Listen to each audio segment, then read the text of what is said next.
Hey everyone, welcome to the Inside Scoop. I'm CNET's Kara Suboy, joined by CNET's Josh Lowenson, and we're just checking in with Josh to get the latest update on Apple news. And Josh, it sounds like the big thing going on right now is this crazy interest in WWDC, Apple's Worldwide Developers Conference coming up in June. It's been going on for years, but why so much interest this year? Well, it's really the only time of year that Apple holds a conference for developers. The rest of the time, it's just kind of press events. So they really kind of get hands-on experience. They get time to ask questions with engineers who are there and Apple staffers.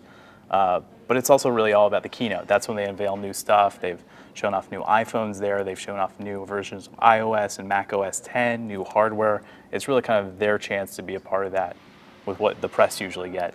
And what kind of demand are we looking at this year? So typically they have about 5,000 attendees, and all those people sign up immediately. And so this morning it sold out in 2 minutes, which is just crazy. It took 2 hours last year. Incredible. And these tickets aren't cheap either. No, they're $1,600, and you already need to be registered with Apple as a developer, which means you need to usually pay about $100 on top of that. So it's a huge benefit for them. But it also, it's expensive. They have to rent Moscone West for an entire week. You listed some of the announcements that have come in previous years. Are we expecting something huge from Apple this year that would drive up demand like this?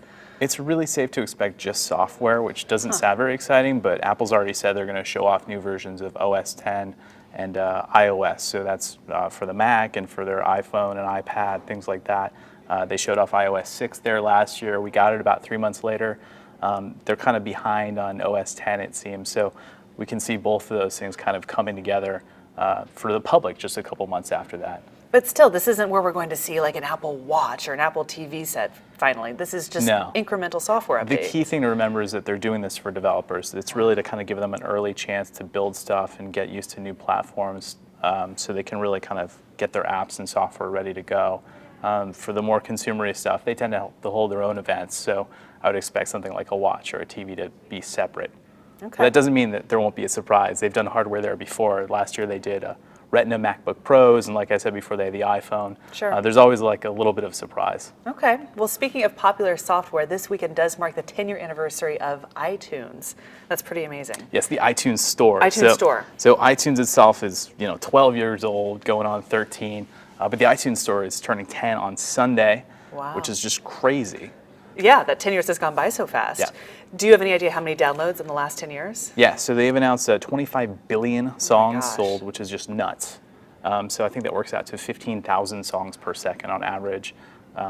It's nuts, and it's becoming their fourth largest business, just behind Macs. Wow, and so it's continuing to grow. It hasn't stalled out. No, and in fact, competition. It's growing a lot, and a lot of that's just because of apps. It's kind of funny, we did the math, and if you actually take the expected revenue just from iTunes alone, it's more than 3 times as large as Yahoo did all year. Oh. So it's not a small thing. Apple seems to be making money hand over fist these days. They're doing okay. They are. Thank you so much, CNET's Josh Lowenson. I'm Kara Suboy. You've been watching The Inside Scoop.